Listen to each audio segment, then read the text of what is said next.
Takže zdravím vás všetkých pri novom videu a v tomto videu si ukážeme, koľko mi platí moje $30,000 akciové portfólio dividend. Takže poďme sa na to pozrieť. Som zvedavý, že napíšte do komentárov, že koľko tipujete, koľko mi bude moje $30,000 portfólio platiť. Som zvedavý, čo si tipnete. Takže toto portfólio není primárne fokusované vlastne na tie dividendy, ale ja mám akože veľmi rád dividendy a dividendové akcie, ktoré majú potenciál na rast a sú akože relatívne férovo ohodnotené, takže akože mám ich rád, takže tak. Ako vidíte, 28 000 eur, hej, v eurách mi to počíta, čo je cca teraz okolo tých $31,000, keď počítame tento kurz, takže tak, vidíte, že ten performance neporáža S&P 500, ale ja som akože spokojný. To je ináč Interactive Brokers, tu má nejaké chyby, napríklad pozíciu Interactive Brokers akcie má v mínuse 54, čo to je miliónov percent, no nie miliónov, 54 000%, pardon.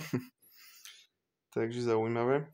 Ale poďme ďalej a ideme tuto na kolónku Projected Income a naše portfólio. Hneď si prejdeme všetky jednotlivé akcie, čo nám platia dividendy. Vidíte, tuto máme apríl 2024, kde dostaneme nejakých $13,26, dosť slabý, neviem, či je toto správna hodnota, som zvedavý, ale nejak sa mi to nezdalo, 13,26 sa mi zdá akože dosť málo, ale áno, hej, dobre, toto sú ešte marcové, čo dostajem za marec. Čiže 13,26 dostaneme ešte za tento marec, je cca polka marca, takže 13,26 je fajn. Ďalej, tu máme apríl, tam dostaneme $53 v dividendách, to je celkom fajn, už je to lepšie ako tých 13. Ďalej tu máme máj, najsilnejší mesiac, keďže tam vyplácajú dividendy aj niektoré nemecké spoločnosti Volkswagen a Audi, Audi, hlúposti rozprávam. Volkswagen, Mercedes, Porsche a tak ďalej, takže mám aj pár tých akcií. Ďalej tu máme jún, tuto máme dostať približne $67 v dividendách. Čo akože celkom fajn, keď si to zoberiete, tak jedna akcia Coca-Coly plus ešte mi ostane aj na kávu, takže je to nice. A $54,85, neviem teraz, či to, asi to počíta v eurách. Hovorím teda eurá, lebo jeden čas to Interactive Brokers mi to ukazovalo v eurách, potom v dolároch, ale toto bude už v eurách, lebo celé portfólio je vlastne v eurách, takže a som doteraz hovoril, že v dolároch, tak sa opravujem, je to v eurách. Ďalej tu máme august, nejakých 73 eur v dividendách, čo je tiež veľmi pekná suma. September 63, október 36, kúsok slabší ten október. November 77,90, čo je tiež dosť pekná suma. December 64, budúci rok, január okolo 40, 66 skoro vo februári 2025 a v marci 2025 nejakých 26,85 eur. Takže si myslím, že celkom pekné tie dividendy. Ináč táto tabulka to dosť skresluje podľa toho mesiaca, že kedy sa na to pozeráte podľa mňa, lebo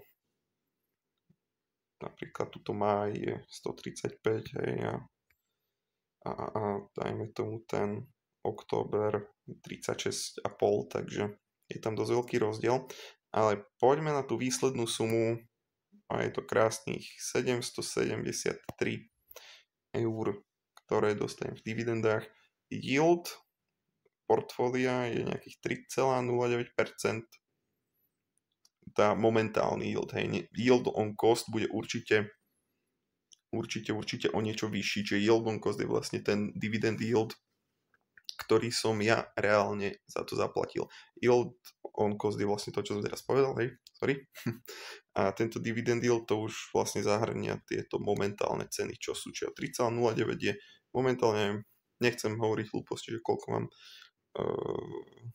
yield on cost, musím si to niekedy pozrieť, pozisťovať. Čiže $773 za rok, čo je podľa mňa veľmi pekné a je to vlastne kvázi jeden mesačný vklad, ktorý mám proste iba z dividend. Takže veľmi pekné, veľmi pekné. Určite sa, akože tento účet mám 2 roky, takže určite za ten čas sa ten progres spravil dosť veľký. A 770 eur je už podľa mňa celkom pekná suma. Keď si zoberiete za rok, si môžete kúpiť, keď budeme nakupovať nejaké akcie, dajme tomu, že skoro 13 akcií Coca-Coly, čo je veľmi pekné. Alebo minule som to si tak uvedomil z Viči. Viči stojí ako $30 za jednu akciu, tak to je nejakých 10-20, skoro 25 akcií Viči proste za rok, iba z dividend, čo je veľmi pekné.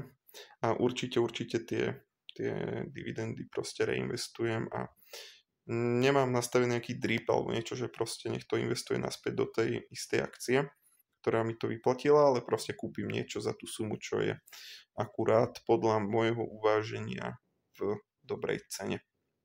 Čiže poďme si to rýchlo prejsť. To Apple nám platí 6,41 eur každý rok. Ďalej tu mám AbbVie, tí nám platia 17. Adidas, tí dosť okresali dividendu, 0,37, ale na ich akcii som v pluse asi nejakých 67%, dneska som sa na to akurát pozeral, kúpal som ich za nejakých okolo $100, keď boli hrozne vyklesaní, takže ale oni mali o dosť väčší yield, len tieto európske akcie, oni nie sú ako americké, hej. Európske akcie proste vyplácajú podľa toho, ako sa im darí, hej. Americké dividendoví králi, hej, aj platia proste 5% dividend yield, keď sú akurát v sračkách, vyberajú si na to dlhy a európske akcie proste, nie? Dáme vám toľko, koľko vieme, takže to sa mi páči z jednej strany a z druhej strany aj nie. OK. Ďalej Bank of America, tá nám platí 14 eur. BlackRock, malá pozícia, žiaľ som nestihol nakúpiť viac, 8 eur nám platí. Bristol Myers 18,67. Ďalej tu mám British American Tobacco 41. Diageo, neviem presne, ak sa čítajú, hej, proste chlast vyrábajú 5,93. Disney, ktorí teraz nedávno začali zase platiť dividendu 1,65. Ďalej tu máme Duke Energy 7,5. Estée Lauder 4,83. Ďalej tu máme Enbridge, tiež maličká pozícia, ale $5 a 5 eur dividenda. Ford, tiež maličká pozícia. General Mills, tiež taká menšia pozícia, ktorú som, asi ju ani neplánujem veľmi zatiaľ zväčšovať. Ďalej tu máme dosť veľkú dividendu od Home Depotu, 20,59 eur. Ďalej Honeywell, tiež maličká pozícia, 3,95. Hershey's, tam mám 5 kusov. To nám platí nejakých 25 eur každý rok. Ďalej, Interactive Brokers, 0,81 centov. To je nič. Ináč, keď chcete sa zaregistrovať na Interactive Brokers, použite link, dostanete za prvých 10 000, sa mi zdá, že ktoré investujete nejakých 200 eur v akciách Interactive Brokers, čo je pekné, ja som na ich pluse nejakých 30%, len tieto akcie môžete predať, sa mi zdá, že po nejakých 2 rokoch, ako ich držíte, takže tak. Ďalej tu máme John & Johnson, 15,89 eur. JP Morgan, tiež malička, jednu akciu mám JP Morgan, škoda, že iba 3,84 za rok. Škoda, že som nekúpil vtedy viac, ale nedalo sa. Ďalej tu máme Kering, 14 eur. Kimberly Clark 8,93, Coca-Cola 28,41, Kenvue, spin-off Johnson Johnson, ktorý som kúpil. Tam by som ešte plánoval nejaké akcie pokúpiť od nich, lebo sa mi vydajú celkom zaujímavá firma. Vyrábajú Listerín a tak ďalej. Takéto srandy a celkom sú teraz vyklesaní.